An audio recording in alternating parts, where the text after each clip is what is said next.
हर एक धर्म जो है मनुष्य को अपने काम में लाना चाहता है, लेकिन मनुष्य के लिए धर्म को काम में नहीं लाना चाहता। ये बड़ी समस्या है। धर्म के नाम पर ये मुसलमान जो हैं कटने मरने के लिए तैयार हो जाएंगे, ये हिंदू जो हैं कटने मरने के लिए तैयार हो जाएंगे। लेकिन अगर किसी नियम से, किसी इनके सिद्धांत से, कोई रीति रिवाज से अगर मनुष्यता को नुकसान हो रहा है, अगर कोई ऐसी प्रॉब्लम क्रिएट हो रही है, सामाजिक प्रॉब्लम क्रिएट हो रही है, तो वे उसका सॉल्यूशन निकालने के लिए उसमें किसी प्रकार का परिवर्तन नहीं करेंगे। ये जो प्रॉब्लम है धर्मांधता, अभी कुछ लोग जो है संस्कृति का मतलब जो है खाली पहनने ओढ़ने, रीति रिवाज त्योहारों से ही लगाएंगे, लेकिन संस्कृति का मतलब जो है इस दिमाग से भी है कि आपका दिमाग जो है किस प्रकार से तैयार किया गया है। और आपका दिमाग हर रोज़ तैयार किया जा रहा है। आप किसको वोट देने जा रहे हैं ये आप तय नहीं करते हो।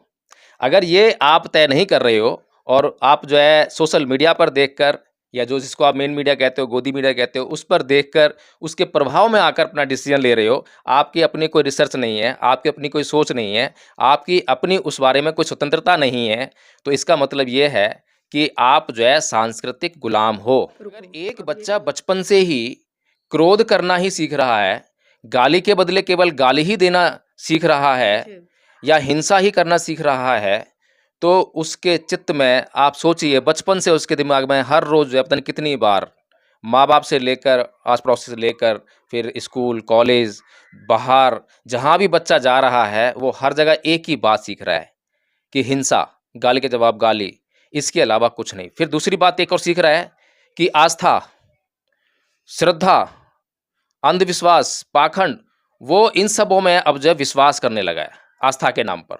और जो उसको बचपन से जो है घुट्टी पिलाई जाती है कि ये तेरे ईश्वर हैं, तू हिंदू है। अब किसी भी व्यक्ति से पूछ लो आप जो है कि भाई आप हिंदू हो या आप मुसलमान हो, आपको कैसे मालूम पड़ा? सोचिए आप जो है। तो उसके माँ बाप ने उसको बताया, उसके रिश्तेदारों ने उसको बताया, उसके समाज ने उसको बताया कि तू हिंदू है, तू मुसलमान है। उसका अपना जो है सच सुनना जो है इस देश के लोगों ने, इस दुनिया के लोगों ने अब उसको जो है छोड़ दिया है। अब सच सुनना किसी को पसंद नहीं है। अभी सरकार जो है हिंदूवादी मानसिकता के लोगों की है, तो आपको ये सड़कों पर हर जगह जो है ये तांडव देखने को मिल रहा है। यही सरकार अगर बदलकर मुसलमानों की हो जाए, तब भी आपको यही तांडव जो है देखने को मिलेगा। और तब जो है मुसलमान ये प्रयास करेंगे कि अपने धर्म को जो है ये न के इन प्रकार कुल मिलाकर कहने का मतलब यही है कि धर्म के नाम पर सांप्रदायिकता का जहर, भेदभाव, घृणा, द्वेष का जहर जो है लोगों के मन मस्तिष्क में हर एक तमाम साधन के द्वारा जो है, चाहे वो मीडिया हो, अखबार हो, या लोगों के बीच में मीटिंग्स हों, जनसभाएं हों, हर तरह से जो है आज लोगों के मन मस्तिष्क में जो है ये जहर भरा जा रहा है। भाई सजदे में थे, देख सकते हो भाई लोग, सजदे में थे भाई लोग जितने भी है, नियत कर रखे थे, इसने लात मारा है, पुलिस वाले ने लात मार रहा है और मुसलमानों को मार रहा है। ये इंदर लोग की वीडियो है।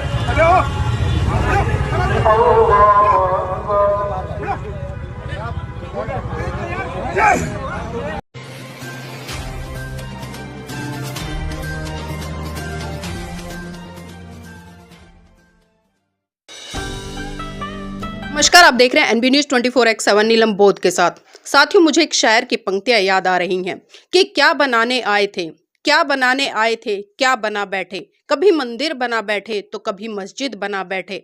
अरे हमसे तो अच्छे वो परिंदे हैं जो कभी मंदिर पे जा बैठे तो कभी मस्जिद पे जा बैठे। आप लगातार कल से सोशल मीडिया पर एक वीडियो देख रहे होंगे जो लगातार सोशल मीडिया पर वायरल हो रही है। जी हाँ, मैं बात कर रही हूँ इंदरलोक की, जिसमें कि मुसलमान लोग जुम्मे की नमाज पढ़ रहे थे और तभी वहां पर एक पुलिस वाला आता है और जो नमाजी लोग हैं उन पर लात बरसाने लगता है। साथियों, इस वीडियो को देखकर लोगों में काफी आक्रोश भी है और कहीं ना कहीं लोग चर्चा कर रहे हैं कि आखिर इस देश में कैसी सरकार है और सरकार में जो प्रशासनिक तौर पर अधिकारी काम कर रहे हैं आखिर किस मंशा को लेकर काम कर रहे हैं। क्या धर्म यही सिखाता है कि जब एक धर्म का व्यक्ति नमाज पढ़ रहा हो तो आप आइए और वहां पर लात बरसाने लग जाइए। और इसी विषय पर चर्चा करने के लिए आज मेरे साथ में एडवोकेट जय भीम प्रकाश जी रहेंगे और इन्हीं से जानने का प्रयास करूंगी कि आखिर आज इस देश में चल क्या रहा है। सर, आपका स्वागत है एनबी न्यूज में। जय भीम, नमो बुद्धाय नीलम जी। सर, जिस तरह से आपने भी एक वीडियो वायरल होते हुए देखा होगा सोशल मीडिया और जिस तरह से बताया जा रहा है कि इंदरलोक का प्रकरण है, उत्तर दिल्ली के डीसीपी मनोज कुमार मीणा जी ने बताया है कि जो चौकी इंचार्ज था जिसने की जो नमाजी लोग थे जिन पर लात बरसा रहा था उसको सस्पेंड कर दिया गया है। तो सर, इस प्रकरण को किस तरह से देखते हैं, आखिर देश में आज चल क्या रहा है?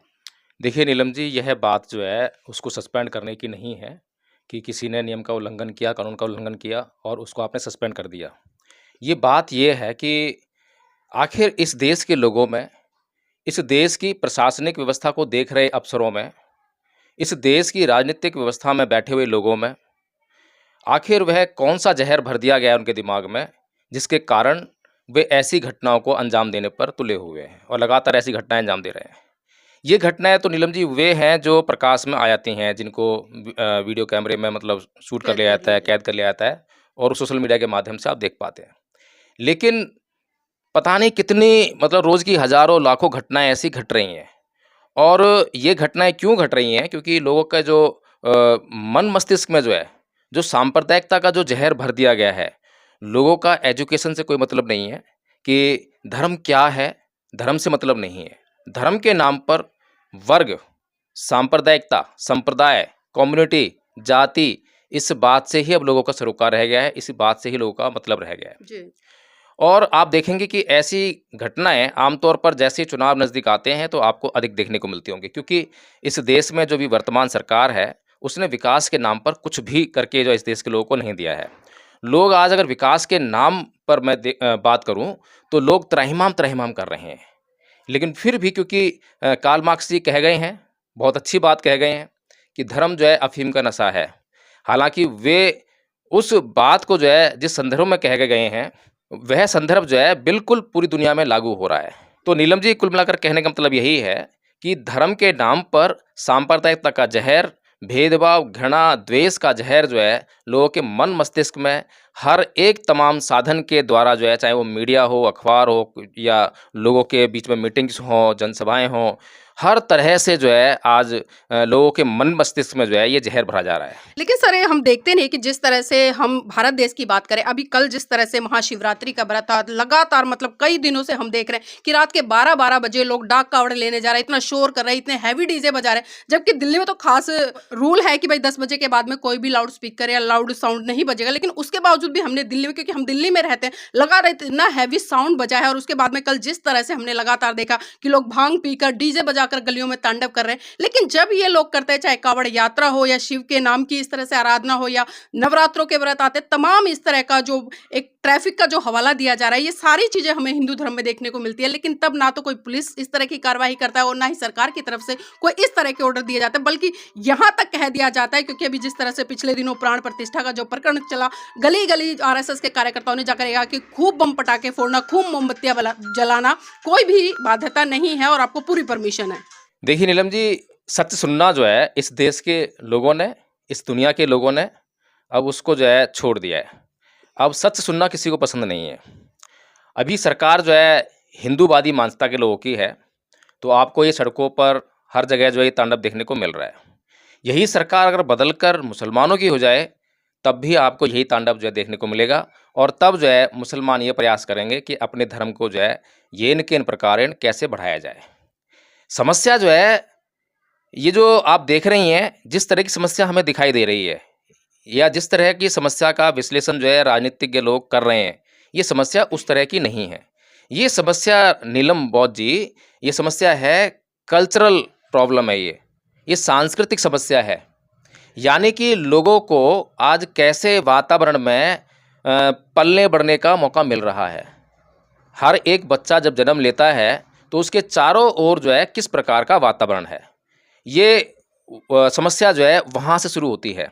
अगर एक बच्चा बचपन से ही क्रोध करना ही सीख रहा है, गाली के बदले केवल गाली ही देना सीख रहा है या हिंसा ही करना सीख रहा है, तो उसके चित्त में आप सोचिए बचपन से उसके दिमाग में हर रोज़ जो है पता नहीं कितनी बार माँ बाप से लेकर, आस पड़ोस से लेकर, फिर स्कूल, कॉलेज, बाहर जहाँ भी बच्चा जा रहा है, वो हर जगह एक ही बात सीख रहा है कि हिंसा, गाली के जवाब गाली, इसके अलावा कुछ नहीं। फिर दूसरी बात एक और सीख रहा है कि आस्था, श्रद्धा, अंधविश्वास, पाखंड, वो इन सबों में अब जो विश्वास करने लगा है आस्था के नाम पर। और जो उसको बचपन से जो है घुट्टी पिलाई जाती है कि ये तेरे ईश्वर हैं, तू हिंदू है। अब किसी भी व्यक्ति से पूछ लो आप जो है कि भाई आप हिंदू हो या आप मुसलमान हो, आपको कैसे मालूम पड़ा? सोचिए आप जो है। तो उसके माँ बाप ने उसको बताया, जी। उसके रिश्तेदारों ने उसको बताया, उसके समाज ने उसको बताया कि तू हिंदू है, तू मुसलमान है, उसका अपना जो है डिसीजन कुछ भी नहीं है धर्म को अपनाने में। और अगर अपना कुछ भी डिसीजन नहीं है और वो बचपन से ही वो किसी भी धर्म के साथ, धर्म के नाम पर जो संप्रदाय चल रहे हैं उनके साथ में चिपक गया है, तो अब उसको जो है वहां पर आकर्षण पैदा हो गया है। लेकिन सर ये तो कोई बात नहीं हुई ना कि कोई पुलिस वाला आता है और लगातार मतलब एक लात के बाद एक लात मारता चला जाता है, तो ये कहाँ की इंसानियत? देखिए, मैं वही बात कहने का प्रयास कर रहा हूँ कि सच इस दुनिया में किसी को भी पसंद नहीं है, चाहे वो ईसाई हो, मुसलमान हो, हिंदू, इनको पसंद नहीं है सच।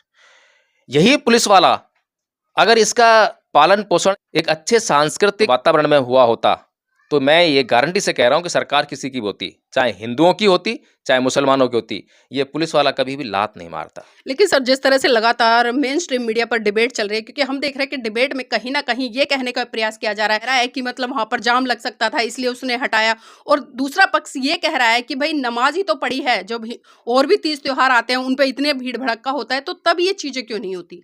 नीलम जी, मैं वही तो कह रहा हूँ, ये जो है सांस्कृतिक प्रॉब्लम है। अभी कुछ लोग जो है संस्कृति का मतलब जो है खाली पहनने ओढ़ने रीति रिवाज त्योहारों से ही लगाएंगे, लेकिन संस्कृति का मतलब जो है इस दिमाग से भी है कि आपका दिमाग जो है किस प्रकार से तैयार किया गया है, और आपका दिमाग हर रोज़ तैयार किया जा रहा है। आप किसको वोट देने जा रहे हैं ये आप तय नहीं करते हो।